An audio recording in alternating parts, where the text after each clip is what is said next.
Be'ez Hashem Yisborach, we begin Perek Asi, the 10th Perek in the Rambam Hilchos Machals Assuros regarding the forbidden food items to be eaten in the Sefer Kedusha, the Book of Sanctity, which is that which regarding what we eat is an integral part of our sanctity. In this Perek, we segue into a difference, as the Rambam points out in the first halacha, to the prohibitions of things that sprout. As the Rambam says, he opens up in halacha Alf. He says, Kol Yisur and Shermarnu, all the prohibitions that we had spoken about in the previous 9 chapters, Hein b'minei nefesh chaya. They were all regarding living creatures, regarding things that are animals or things that are animated and regarding different parts of them. Now, but says the Rambam, Yesh Yisur nachem shel Torah b'zerah ha'aretz. There are other biblical prohibitions regarding things that sprout from the ground, and behema they are hachadash, the isur regarding the new grain, v'kilai karim, and the forbidden mixtures in the vineyard, v'tevel and untithed produce, va'arla, and the fruits of a tree in the first 3 years, which the Rambam here, he's specifying these things. He's discussing things that are specifically regarding the generic isurim of things that grow from the ground. In other words, there are obviously other prohibitions relating to things that grow from the ground, like truma, trumas mais, and bikurim, but those are limited to non-kahana, but for kahana they're permitted, and those halachas are actually in Sefer Zroim, regarding things that are planted from the ground. And there are other prohibitions regarding living creatures that the Ram didn't explain in the first 9 chapters, and those are all, however, by karbanis that are mukdashim, like pigul, neiser, and tameh, as the Ram explains in Sefer Avaida. But here he's talking about generic isurim that apply to things that are sprouts, that are vegetation that grow from the ground. As the Rambam begins to explain one by one, as he just listed them, the first one being the prohibition of eating what's called chadash. As the Rambam says, halacha beis hachadash case, said, what is this prohibition about what's called the new grain? So says the Rambam, kol echad mechamisha minei tvul bavad. Every one of the 5 types of grain, which is wheat, barley, spelt, rye, and oats, asalacha ma'chadash aloi. Specifically only from those 5 grains, is forbidden to be eaten from the new grain. Before the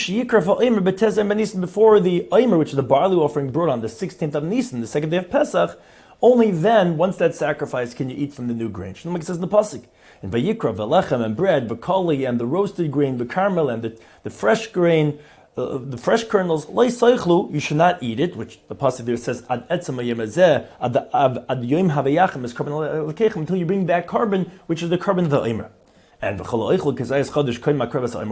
eats an olive of this olive size of the new grain before the barley offering of the Omer was sacrificed, like him, that's Torah. He gets lashes biblical, b'chol makom or b'chol zman, wherever the grain has grown in any time in the world, as the Ram explains each one of those, being ba'aretz, being b'chutz la'aretz, which is qualifying b'chol makom, whether it's in Eretz Yisrael or grows out of Eretz Yisrael, being b'fnei habayis, being shalei b'fnei habayis, whether when it's the time the Beis Hamikdash is around, when the Beis Hamikdash is not around, which that's b'chol zman.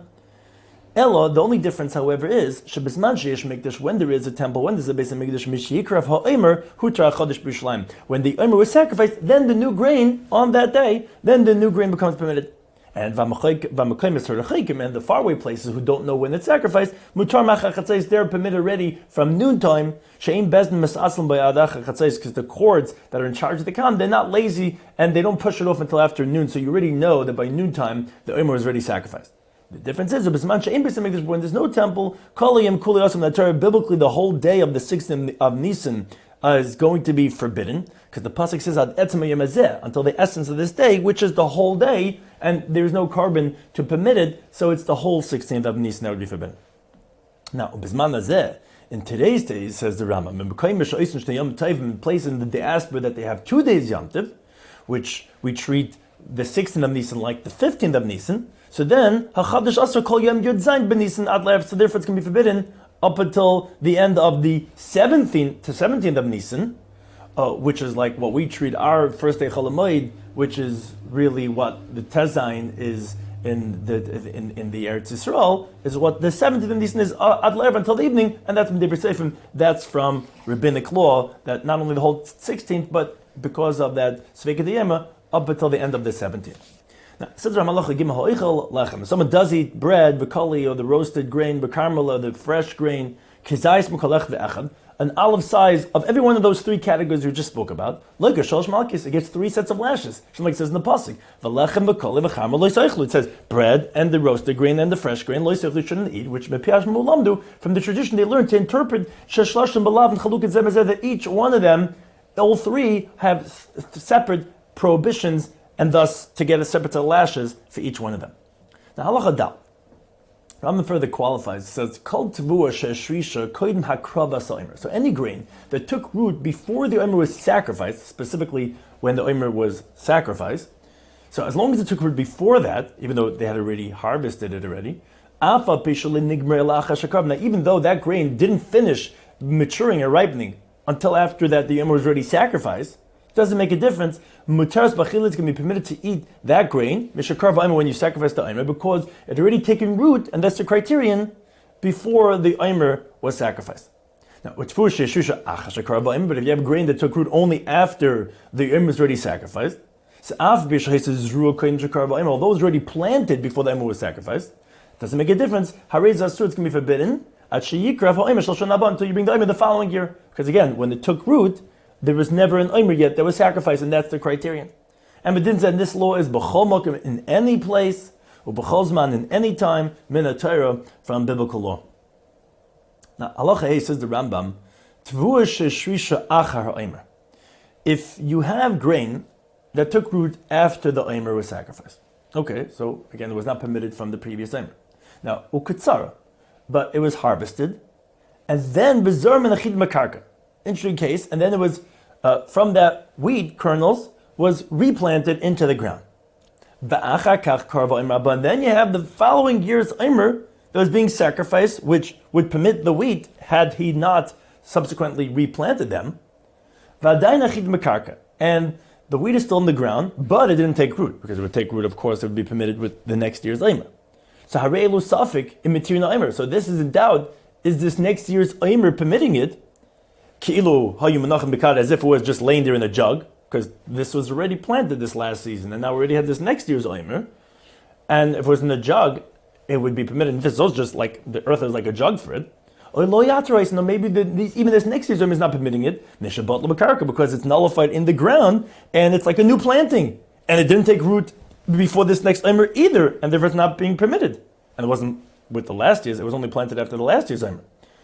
So it's in doubt. Therefore, if someone gathers from those wheat kernels, which again had been planted this past year after last year's omer, but it was harvested and then replanted again before this next year's omer, and it didn't take root yet, if someone gathers them and eats them, like it doesn't get lashes, because as a suffix one does not get biblical lashes. But I'm not going to say but we do give him rabbinic lashes, like any doubt regarding biblical prohibition that someone violates, he gets the rabbinic lashes. Another similar type of a doubtful case is shiboilis, regarding a stalk, which that's the qualifier. It already matured a third before the omer, so it was permitted with the omer, but vakara, so then it was torn out, and then was replanted after the omer was sacrificed. So again, it was before the omer, and it wasn't in the ground then. It was replanted after the omer was sacrificed. Vaisifa, and now, after it was replanted, it now increased because it was replanted. Harizu suffik. So this is a doubt. Imtia asur mneatesev. Should it be forbidden because of the additions, which did grow now, which was never permitted until the new omer, the next year's omer is brought. Maybe it's not going to be forbidden because ultimately it took root before the omer. And you're going to go after the primary, which had already grown a third before the omer, which was considered as if it was completed, and it took root, and therefore maybe it should be permitted. Therefore, since it's a doubt, again, one should not go ahead and eat it, and one would not get biblical, but would get rabbinic lashes. Now, Allah Chabad Rambam continues regarding the next issue that he spoke about, regarding the Kalei HaKerem. Says the Rambam, Kalei HaKerem Ketzad. What's the case of forbidden mixture in a vineyard? Says the Rambam, Min Memine Tfua. Someone takes some type of a grain, Oimini or some types of vegetables, Shenizrim, which was planted with the grapes in the vineyard. So, Ben Shazar saw whether it was a Jew who planted it, Ben Shazar Goy, whether it was a Gentile who planted it. It doesn't make a difference who planted it. We're talking about the prohibition of eating it over here. Ben Shalom Aleim, whether if they grew by themselves. or all the other way around too, whether one planted a grapevine in the vegetable patch.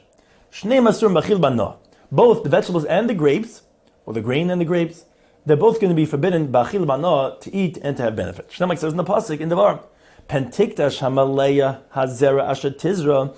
Maybe tikdash, which is the Gemara translates as actually tukat eish, which is like a sanctification of actually tukat eish. It has to be burned in fire. Then maybe it's going to become problematic.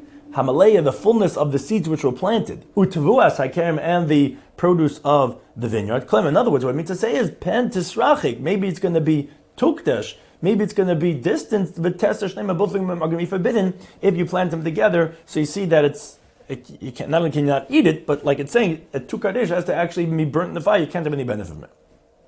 Halacha zayin. Now, v'oichel kizayis mekleakim. Someone does eat an olive size from the forbidden mixtures in the vineyard. Beim in the yard, beim in the nub, whether it's from the vegetable part or whether from the grape part. Look at in Torah, he gets biblical lashes. And both combined, you have a half a kazayis of the grain, half a kazayis of the grapes. They combine for this prohibited mixture of the kazayis of the kleakam. Now halacha chas. But remember, when do we say this? It should nizru be'Eretz Yisrael. If it was planted in Eretz Yisrael, in the land of Israel. But out of Eretz Yisrael, the laws of forbidden mixtures in a vineyard are only rabbinic. Or Hilchos Kalayim Yizbar, and says the Rambam, in the laws of Kalayim, which is in Sefer Zeroim, here we're only talking about the prohibition of eating, having benefit from the Kalei HaKerem. But in the laws of the forbidden mixtures, well, it's going to explain Ezemin Asur b'Kalei HaKerem, what type of a species are forbidden in the forbidden mixtures of a vineyard. Vezemin Einin Isa, which species are not a problem. Veheichiasa, how does it make it problematic? Umasiasa, when is it going to be forbidden? Vezer the Mekadosh, which thing makes it in this state of tukdash that you have to burn it, which one does not make it into the state of, as the pasuk says, pentikdash, and that's all explained in Hilchos Kalayim. Now, Halacha Tes Rambam continues regarding the other vegetation that are prohibited. Ha'arla, Ketzad, what's the qualification of the prohibition of arla? So it says the Rambam, Kol Nekei Ila Maichel, if whoever plants a fruit tree, all the fruits, the produce that the tree makes in the first 3 years from when it was planted, those fruits are forbidden to be eaten and to have benefits. Like it says in the pasuk in Vayikra, for 3 years it should be closed up, it should not be eaten. And whoever does eat from them in the olive says, like in the Torah, he gets biblical lashes. Now, halacha yud. When we say this, here also it's only if it's planted in Eretz Yisrael. Like it says in the pasuk over there, when you come to the land, etc., that's where the prohibition of arla applies. But the prohibition of arla, of the fruits, first 3 years out of Eretz Yisrael, is halacha Moshe Sinai. It's only halacha, which is tradition from Moshe Sinai, which it was said there a little different than that of Eretz Yisrael. That only shavadi ha'arla b'chutz la'aretz asura. Only the definitive arla out of Eretz Yisrael is forbidden, but it's sveika mutter, although generally it's sabek derais lo chumrah. But the halacha Moshe Sinai was said regarding the doubtful arla out of Eretz Yisrael, it's going to be permitted. Or Hilchos Ma'aser Sheni Yisbar, and the laws of Ma'aser Sheni, in the second that will be explained, Dvar Masur Mishum Arla, what are the things that are prohibited in the context of Arla, or Dvar Ma'atar, the things that are permitted. Now, Halacha after Rambam continues regarding what's the situations of doubt regarding these laws of Arla and Klai HaKerem that we spoke about. So Rambam explains that Sveik Arla, the Klai HaKerem be'Eretz Yisrael. If it's a doubt regarding the Arla fruits or the Klai HaKerem in Eretz Yisrael, so that's a sabek derez that's going to go l'chum. But B'Surya in Syria, V'hi, and that, though they are Aratz Shekavash David, those are the lands that David and Melech conquered, which was beyond the boundaries that the Torah said for Eretz Yisrael, which was considered as a personal conquest, and therefore does not have the sanctity of Eretz Yisrael. So therefore, the halach is that the doubt is actually mutter, that if it's not clear if it's Arlo Klai Kerem, it's actually going to be permitted. As Rambam explains, Ketzad, how so? Are you Kerem, if there was a vineyard, V'Arla, and it was forbidden because its fruits were from the first 3 years. Now, and out of this forbidden Arla vineyard, there were grapes being sold right outside that vineyard. Or let's say, or let's say in this vineyard, there was a vegetable planted inside, which that vegetable is forbidden because of Klai HaKerem. The yark, and you have vegetables being sold right outside those forbidden vegetables that are planted inside the vineyard.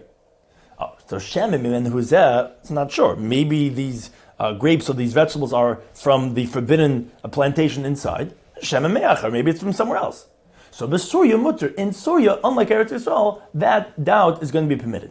Now, B'Chutzlaretz, it's even more. Even if you see the grapes coming out of the vineyard that is Arla vines. A irrigation like where you see the vegetables being brought out from the vineyard itself. You can still buy from them because it's still a doubt. You don't know for sure, and that's a greater leniency you have regarding chutzlars, more than even that of Syria. Now, but as long as as long as you don't see that they're actually harvesting from those Arla grapevines, you saw the guy picking the vegetable out of the forbidden mixture in the vineyard, as long as it's not definitively Arla Klai Kerem, because even that would be forbidden in chutzlars. Now, Halachid Beis, the Rambam continues regarding Kerem, a vineyard, choose fake Arla, which is not clear if it's within the 3 years or not, or fake Klein, we're not sure if there were vegetables planted over here. The Eretz Yisrael, also like we said, in Eretz Yisrael, the suffix is going to be lo chumra, or b'Surya mutter, and Surya is going to be permitted. As we said, those sfeikis regarding Surya is permitted. And for sure, we have to say which is more lenient regarding out of Eretz Yisrael. Now, Halacha Yud Gimel, Chavas Yain, regarding a barrel of wine, Hanimtzes Tamuna b'Pardesh Alal, if you find it hidden in an orchard that has Arla fruits growing, and you find the barrel of wine there amongst the orchard. So the girsa is asura b'shtia. However, some have the girsa that muteres b'shtia. So it's debated if it's forbidden to drink or not. But umuteres ba'noya. But we're going to say that it's actually permitted to have benefit from it, although generally the arla is forbidden, as we said, to have even hana. But here it's going to be permitted. Why? Because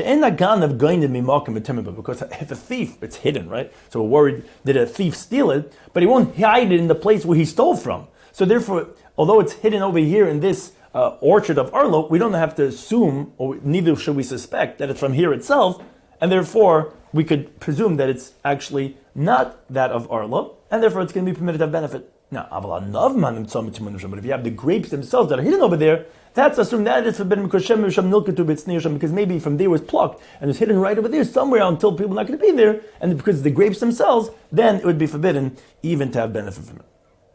Halacha Yudalad. Goyvi Yisrael shutafim banati. If you have a Gentile and a Jew, they were partners in a sapling, in a plantation. Now, if from the beginning, from the get-go of the contractual understanding of the partnership, they stipulated, the Gentile will eat the 3 years of the Arla, which is anyways forbidden for the Jew.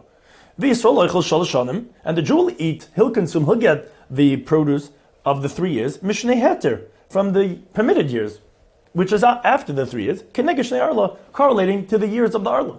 Says the Ram, Hariza Mutter, that's permitted because the Jew's not having benefit from the Arla because that's the contractual obligations. He works for the first 3 years and he gets it, and he works the next 3 years and he gets it. But if they didn't stipulate this from the beginning, then it's forbidden because the Jew is having benefit by switching, which he had the rights in the first 3 years of Arla, with the other years, and that's considered having benefit from Arla, which is forbidden. Now, says the Rambam, even regarding what we opened up with, even if they had stipulated, as long as they don't come to an actual calculation. As Rambam says, how so? What would be problematic? Even if they had stipulated that he gets 3 years, he gets 3 years, that would be problematic. It's going, for example, Kama Paris, he's going to start calculating, counting how much produce did the Gentile have in the first 3 years of Arla. So connected, that the Jew wants to make sure he gets that same amount of Paris in the other years. In Hisnu Kazev, that's the contractual stipulation. Also, that's forbidden. Sure, the Kamakla of Paris Arla, because that's like swapping what you're getting for the fruits of Arla. I'm going to get the other year. Well, that's getting benefit from the swapping of the Paris Arla. That can't be done. You get 3 years, I get 3 years. That could be done, but not an actual calculation down to the number of the Paris. Halacha Tezvav, and related to Arla, what's called Net Ravai, regarding the trees, the fruits of the tree in the 4th year. Says the Rambam, and regarding the redemption of it, says Rambam, Yerali, it appears to me, she'in de Net Ravai, that the halacha of Net Ravai, which is the sapling in its 4th year, is not noyig b'chutzlatz, does not apply out of Eretz Yisrael. And now the reason for that is because there's a Gzeir Shava of Kodesh learning out Net Ravai from Meiser Sheni. So therefore, just like Meiser Sheni does not apply in chutzlatz, so to Net Ravai does not apply in chutzlatz. Elo Eichel Perishon Ravius Blay Pinion Klal. Rather, says the Ram, you could eat the fruits of the 4th year out of Eretz Yisrael without any redemption at all. Shlo Amr Ela Arla. They only said that the rabbinic law of Arla is going to apply, but not that of Net Ravai. Now, says the Ram, I'll prove to you Kabel Chemed V'Mitzah Kabel Chemed. If Syria, Shechayevis b'Maisris or b'Shvis from the brain, where it has the rabbinic laws of Maisris, of the tithing, and of the Shemitah years, He says it's not obligated net Rabbi, as Ram is going to explain in the laws of Ma'aser Sheni. So Chutzla is out of Eretz Yisrael, meaning further than Syria. Obviously, it's not going to have the laws of net Rabbi applying to it. Now, for Eretz Yisrael, but in Eretz Yisrael it applies, whether Beis Hamikdash around, or whether it's not around. Now, he says, some of the Goyim had ruled, that no, there is some element, not neteravai, which is the fruits of any tree, specifically the fourth year fruits of a vineyard, which has some stringencies in halacha over regular trees, that the vineyard's fourth year fruits does have to be redeemed out of Eretz Yisrael, and only then it's going to be permitted to be eaten. Which Rambam says, there's no primacy to this concept, and one is not. There's no obligation for the even kermavai in chutzlatz. Halach Tazayin. Perish Shana Revius Kula, the entirety of the fruits of the fourth year, also lechem and be'eretz Yisrael, actually one is not allowed to eat from them in Eretz Yisrael until they're redeemed.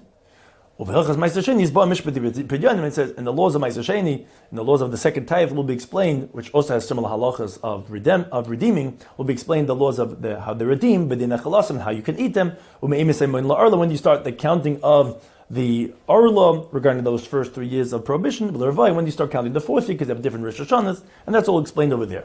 But in Halacha Yitzayin, the Rambam explains, so Ketzad Poiden Peiris Netravai Bezman Hazeh. How does one redeem the fruits of Netravai in today's times? So specifically, it's only after he gathers them, not when they're attached. He makes a bracha. Baruch atah Hashem lekein melech haolam. Blessed are you, Hashem our God, King of the world, Asher Kedushan b'mitzvos, who sanctified us with His commandments. And He commanded us on the redemption of the fruits of the fourth year. And then He can redeem them all, even on one coin.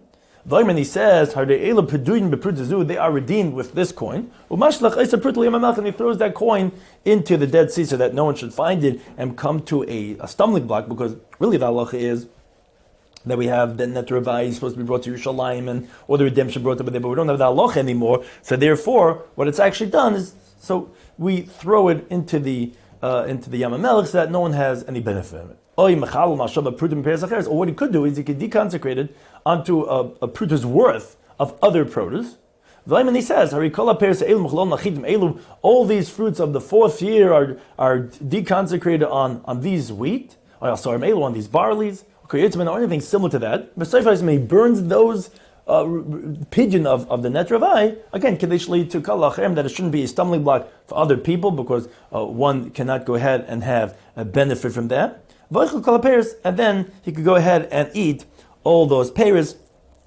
Again, we don't want this to be a stumbling block for anyone. We're not in the state to eat that anymore, and therefore, again, it could either be on the coin and thrown into Yam Melech, or one could burn it. Now, some of the Goyim ruled that even if one did redeem the fruits of the fourth year, or he did some type of deconsecration, that still he's not allowed to eat that net Ravai until it's in the fifth year from when the tree was planted.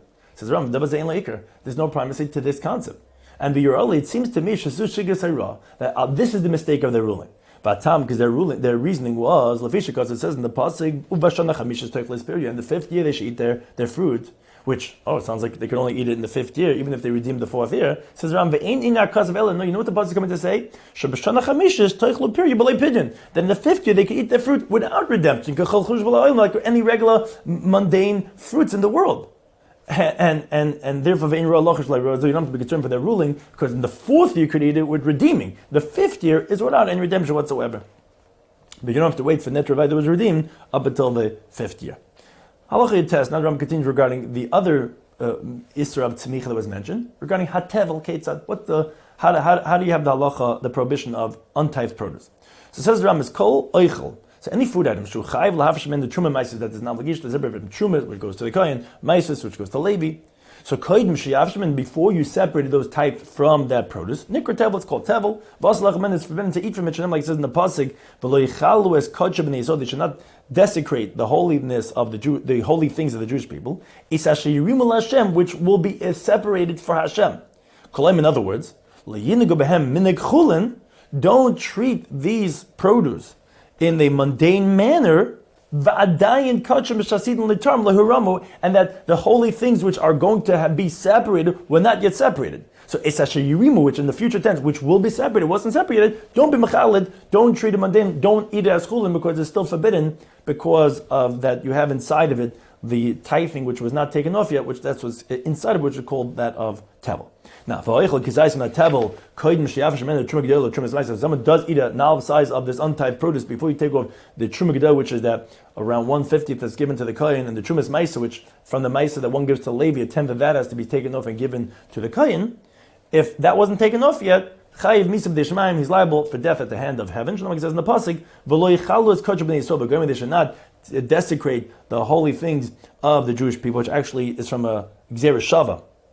From a tummy person that eats truma tahira, the pasuk says he should die because he desecrated, and here it also says yichalu, and they're going to carry on them the sin of the guilt, which you see that it says yichalu and it says yichalu over there, just like over there it says misa, so too over here it's misa b'dei halacha chaf. Now, but someone eats from produce which truma gedol was already taken off and trumas maisa was already taken off, meaning a tithe of the tithe was taken off, and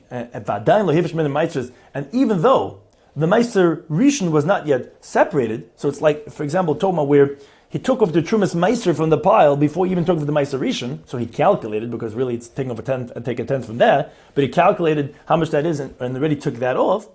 So that's on one extreme. Now, going to the other extreme, but he didn't take off all of the tithes.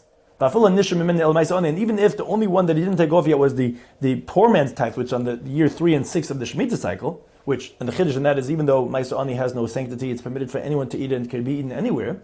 So in this middle stage, he's going to get lashes because of eating untithed produce, because it wasn't fully tithe, but it's not going to be death penalty. And the reason for that is shein avoin misa, because the sin of death is ila b'truma gedel trumas maisa. Only if he didn't separate the great truma and trumas maisa. But if you separate those two, it's not going to be death, but he will still get the lashes if he didn't separate even that of just meiser ani.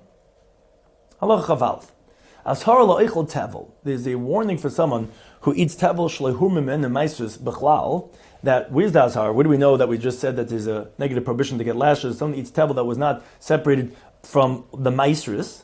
Shlomo says in the pasuk in Devarim, "Loisucha lecha b'sharecha, master the gancha b'gayim." You cannot eat in your gates the tithe of your grain, etc. Which the simple translation of the pasuk is that one cannot have their meiser where they live has to be taken up to Yerushalayim.